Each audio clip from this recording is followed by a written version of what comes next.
Hello, my hilarious honeys, and welcome to another fantastic episode of with me, your host.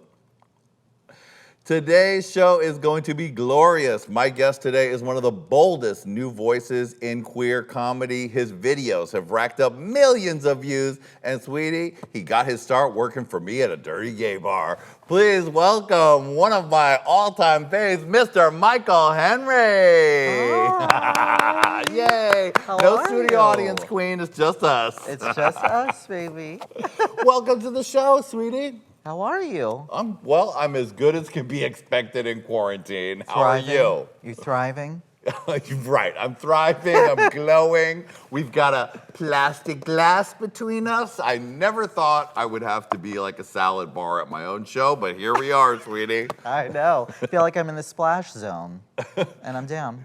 You've managed to continue to keep making videos all the way through the quarantine. Mm-hmm. Yeah, I mean, I have absolutely nothing else to do. So I'm like, I might as well just, I shoot everything outside in a public park anyway. So it's like, I'll keep everybody at a distance and just do it anyway. And the gays just keep giving me so much inspiration, fortunately / unfortunately. Yes, exactly. Well, that brings us to the tea. The tea. Sweetie, since you are the voice, you're like the Greek chorus to comment on everything going on with our very problematic at times people. I thought I would get your uncensored opinion on some of the things that have been going on during quarantine. Perfect. So let's start off by talking about the day the laughter died, when all the gays said, coronavirus is over. Let's go pile into Fire Island, have orgies, go to the beach, go to dance parties, and do it with no problems at all. Look at that. There they are. That's from our Corona weekend on Fire Island. What are your thoughts? Negative. Negative thoughts for sure. I mean, I saw that and I was like, I wish I could be surprised. Gays will do anything to drink close together like that. Right. Like the world could be completely falling apart, which it is, and they don't care. They care about being in the meat rack in Fire Island. Right, COVID be damned. What is the tea? What is going on? It's terrible. I mean, I had some gay friends actually say, maybe they tested people before they got on the island. I said, honey, you really think that that's what they're investing in? No. They're investing in more alcohol. Right. More Versace bikinis. Totally. Not COVID tests. A lot of your videos have to do with hooking up, the thoughts about hooking up, sexual roles. Now, Grindr during quarantine has been an interesting place to visit. To see who's still on there, who's hooking up, what people are doing, because the hookup culture is extremely strong always, no matter the situation. But during COVID, it didn't seem to slow down too much. No. What are your thoughts? I mean, you could go on those things and chit chat. I mean, I don't think that's what most people are doing, but you could go on there and chit chat. But I mean, people are still hooking up with randos. I mean, a lot of people are saying, don't you have a friend that you could trust, Michael? Don't you have a friend with benefits that you could trust, that you guys are like quarantined and you could hook up? And then I was like, no, I don't. And I guess I don't think I've ever really had a friends with benefits. But then this was a real realization. So people are still hooking up with randos. Nothing will stop them.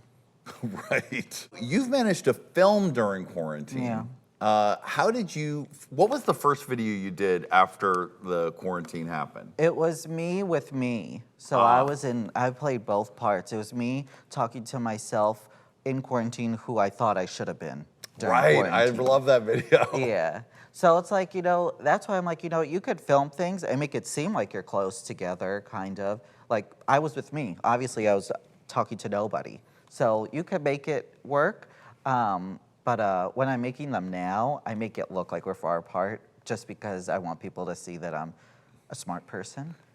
Yes, exactly.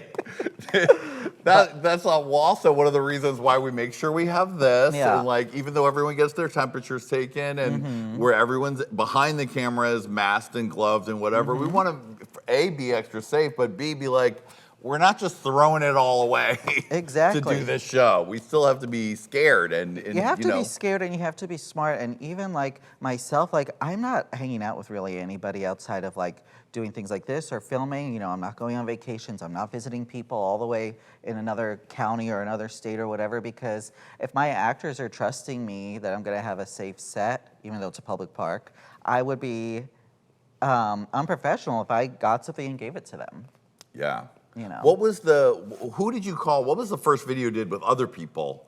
When you were like, okay, who can I call? Well, then I was using couples, people that were already together. Right. So I was like, you know what, that's smart. I mean, they're not playing a couple, but they can be in close proximity because they already are having sex. Right. But I think that next one was, I don't even completely remember. There was one where we were at a park, and I think like they were two people on a bench, and I was on another bench far away, and they're like in a couple in real life. How has the videos been met during this time? Did you get a lot of comment warriors being like, you shouldn't be doing this? Yeah, for sure. I mean, people will comment anything, even things that I don't think about.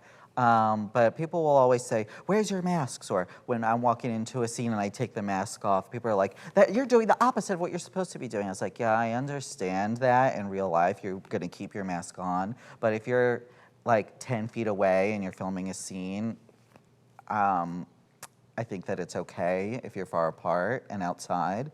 But yeah, people still will comment and say all sorts of things. Have you been tempted to hook up during quarantine at all? Tempted? I'm tempted in this very second. Right. I'm constantly tempted. I'm tempted to spend the rest of the day in Culver City just to see what's up. Right. I mean, but come on. I mean, I've been we live in LA. Everybody tempts you. Like, everybody's beautiful. Yeah. So it's like, yeah, I've been dealing with temptations for the 11 years I've lived here. So I can deal with another however long this is gonna last. I know.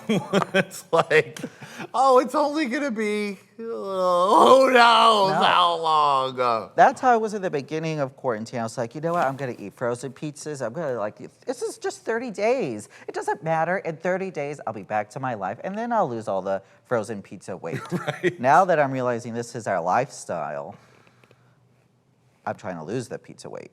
I know. For what? I don't know. Right? That's the only comfort is that you're like, well, I won't have to actually see people in real life Exactly. in a club or nightlife situation where I'm trying to look good. I mean, here I can just hide behind the desk the whole time. You know what I'm saying? Totally. Yeah, I'm not going to the beach. I'm not getting summer houses. You know, I'm not doing anything but being at home. Right. One of the topics of your videos is straight passing gays. Yeah. This is a phenomenon where there has been for years gays who take pride in being straight passing, and to the detriment of some of our more feminine brothers and sisters, us among them. What do you think? It's interesting because when I was doing research for that video and even asking my friends that I thought seemed like they could pass as straight, they were like, I don't pass for a straight. I don't, that's not me. Even the actor that was in the video that played the straight passing person, they were like, you think I pass for a straight? I was like, honey, you're posting pictures of yourself doing deadlifts on Instagram and posting so many things that seem masculine, you know, on your socials. So obviously that's something that you think about, that you want to be presenting yourself in a masculine way. And I think that it's a real thing. I think that if you're feminine and you can't hide it, there's a lot more obstacles and baggage that sometimes you need to maneuver through. You know, it's not negative, but, you know, like I said in it, you're not probably getting called names in the street or whatever, you know. I've been punched in the face and called, I don't know if you could curse, but the F word. Oh, you can curse. Yeah, I got called faggot, and that's why these teeth are chipped. Wow. So, I mean, not saying that doesn't happen to all sorts of people, but when you are a feminine person, you kind of have a bit of a target on you for some people. Yeah. And so anyone who's real butch better start protecting the rest. Yeah, you gotta help. We have to help each other. You gotta protect me. Yeah, exactly. And we have to throw off the weight, the internalized homophobia that has been put upon us our whole lives. Exactly. I mean, if you've been called gay slurs or whatever from like the age of 11, that's a lot to maneuver through. But then also, there's people that say that they are straight passing and they say they have their own things to deal with.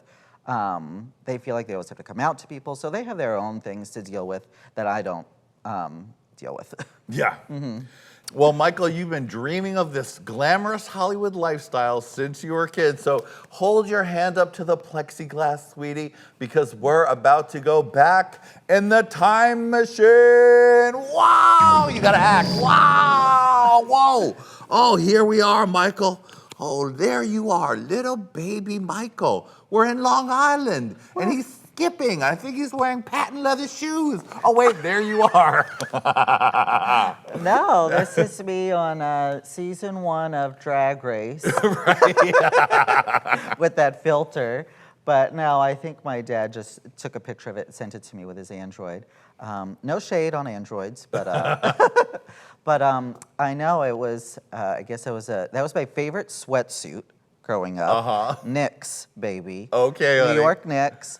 And I remember begging for that Barbie also. For some reason at the shopping center that we used to go to, there was a sporting goods store upstairs and a toy store downstairs. And they had this Barbie in this glass case. And I remember begging my mother every time we walked by it to get me that Barbie, and eventually she relented, and it came with a little lipstick too. I remember putting on that lipstick, putting on my sister's leggings on my head, and just feeling my fantasy. Just living, honey. In the basement. Now, did you have a supportive family? Mm-hmm. Yeah, it seemed like it. Yeah, I mean, my family is really sweet and really nice, and I came out to them via email. Oh. Yes. What? Please, can you take me back to the writing of that email? Yes, I wrote them each email individually, and I remember at the time thinking, I'm such a coward. I can't, say to their faces, I'm gay, even though I've always acted like this type of person. They've always probably known I was gay. But I just had to cement the words, and I was like, I feel like such a coward. I can't do it like how they do it in movies. They sit them down, say, I have something to tell you, blah, blah, blah. But, I'm so happy that I did it via email, because now I have those emails forever of them both saying really supportive, nice, encouraging things to me. But yeah, my parents have always been very sweet. I always did theater growing up, and they always came to all of my shows, and anything I did, they were always very supportive.